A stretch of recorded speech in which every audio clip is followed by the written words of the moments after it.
Last time, we looked at how birds produce their incredible range of colors. Now we're going to explore some of the reasons why. Colorful birds tend to have something in common. They're diurnal, active during the day. And that simple fact led to an evolutionary snowball. To take advantage of all that sunlight, they developed sophisticated color vision. Many birds are tetrachromats. They have 4 types of color-sensing cells in their eyes, while we only have 3. It gives those birds a wider spectrum of vision and drives the evolution of more dramatic coloration.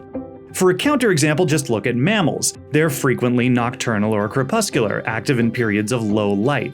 So they end up with mostly dichromacy, only 2 kinds of color-sensing cells, and compared with the birds, they tend to look downright dull.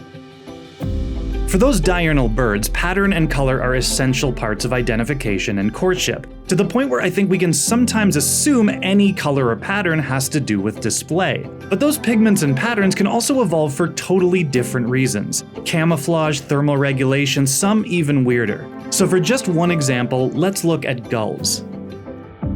There are 23 species in Canada. They're soaring birds. They can stay aloft without flapping their wings by taking advantage of air currents and gliding. Gulls are specifically active soarers. They can soar, but they flap more often than, say, an osprey or a vulture. Regardless, they need to stay in the air a long time when hunting over water. And across 23 species, a pattern starts to emerge.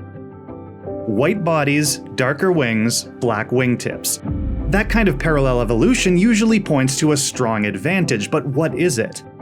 Let's start with those black wingtips. As we learned last time, melanin is the pigment responsible for black, gray, and earth tones, but it does a lot more for birds, especially these birds. Melanin granules in the feathers make them stronger and stiffer. It makes them resistant to physical degradation and damage from UV radiation. In other words, it makes them perfect as the tips of the sturdy primary feathers that take the brunt of stress when flying. So that explains the black wingtips, but there's an even cooler reason for the rest of the gull's coloration, or rather warmer.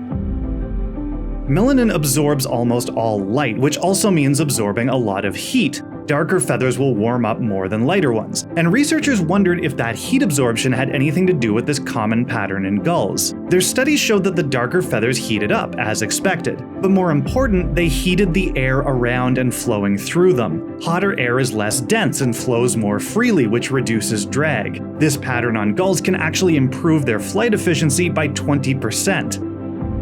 But then if hotter air makes for more efficient flying, why aren't all gulls just jet black? One reason may be an even more subtle effect. Lighter feathers near their bodies and darker feathers out toward the tip of the wing create a natural temperature differential. There can be a 9-degree difference between white and black feathers. Why does that matter? Because that difference can actually produce a convection current over the wing, increasing airflow and lift. So that signature gull look is invisibly exploiting a lot of subtle physical properties to help them stay aloft longer and more easily. Just one example of pattern and color going so much further than simple display. And next time, we're going to take a look at another species who has taken full advantage of that endlessly useful protein, melanin.